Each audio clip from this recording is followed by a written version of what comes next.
Microsoft Word မှာ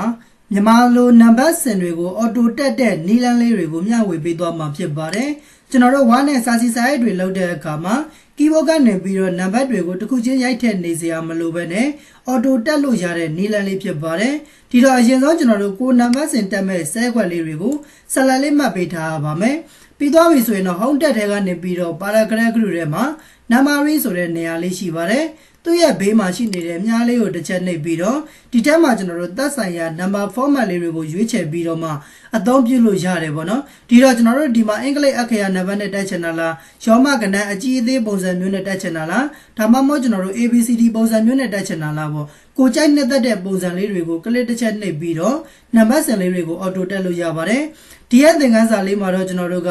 မြန်မာစာနံပါတ်လေးတွေကိုအော်တိုတက်ချင်တာဖြစ်တဲ့အတွက်ဒီရဲ့နေရာလေးမှာကျွန်တော်တို့မပါနေတော့ပါဘူးဒါကြောင့်ကျွန်တော်တို့အသစ်ဖန်တီးမှာဖြစ်တဲ့အတွက် define new number format ဆိုတဲ့ထဲကိုဝင်လိုက်ပါမယ်နံပါတ်စတိုင်းဆိုတဲ့နေရာလေးမှာတော့1 2 3ပုံစံလေးပဲရွေးထားပါမယ်သူ့ရဲ့ဘေးမှာရှိနေတဲ့ font ဆိုတဲ့ထဲကိုဆက်ပြီးတော့ကျွန်တော်တို့ဝင်ပေးလိုက်ပါမယ်ဒီရဲ့ font ပြောင်းတဲ့နေရာလေးမှာကျွန်တော်တို့ကပြည်ထောင်စုနံပါတ်ဆိုတဲ့ကျွန်တော်တို့က font လေးကိုပြောင်းပေးရမှာဖြစ်ပါတယ်ဒါကြောင့်ကျွန်တော်တို့ဒီမှာပြည်ထောင်စုနံပါတ်ဆိုတဲ့ font လေးကိုရွေးချယ်ပေးလိုက်ပါမယ်ဒီအောက်မှာရှိနေတဲ့ကျွန်တော်တို့ font ဆိုတဲ့နေရာလေးမှာလည်းကျွန်တော်တို့ပြည်ထောင်စုနံပါတ်ဆိုတဲ့ကျွန်တော်တို့က font လေးကိုကျွန်တော်တို့ပြောင်းပေးရပါမယ်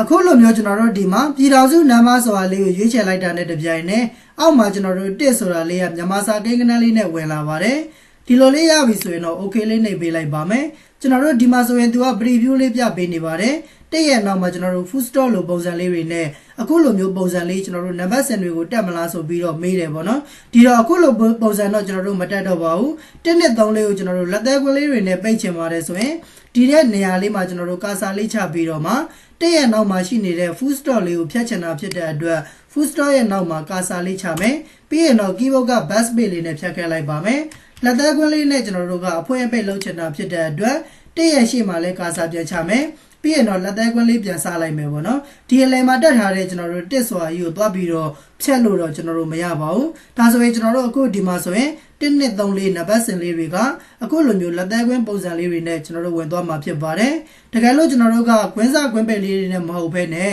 ကျွန်တော်တို့ပုံမှန်လေးနဲ့လိုချင်ပါတယ်ဆိုလည်းရပါတယ်လက်သေးခွင်းလေးတွေကိုပြန်ဖြတ်ပြီးတော့မှကျွန်တော်တို့ဒီမှာပုံမှန်ပုံစံလေးရွေးချယ်လိုက်ပါမယ်အခုလိုမျိုးပုံစံလေးပေါ့နော်ကိုယ့်ရဲ့စိတ်တိုင်းကြလေးရသွားပြီဆိုရင်တော့ okay လေးနှိပ်လိုက်တာနဲ့တပြိုင်နက်ကျွန်တော်တို့ဆက်လက်ပေးထားတဲ့ဆဲခွက်လေးတွေအားလုံးမှာနံပါတ်စင်1နဲ့3လေးအစင်လိုက်လေးကျွန်တော်တို့ auto တက်ပေးသွားတာကိုတွေ့ရပါလိမ့်မယ်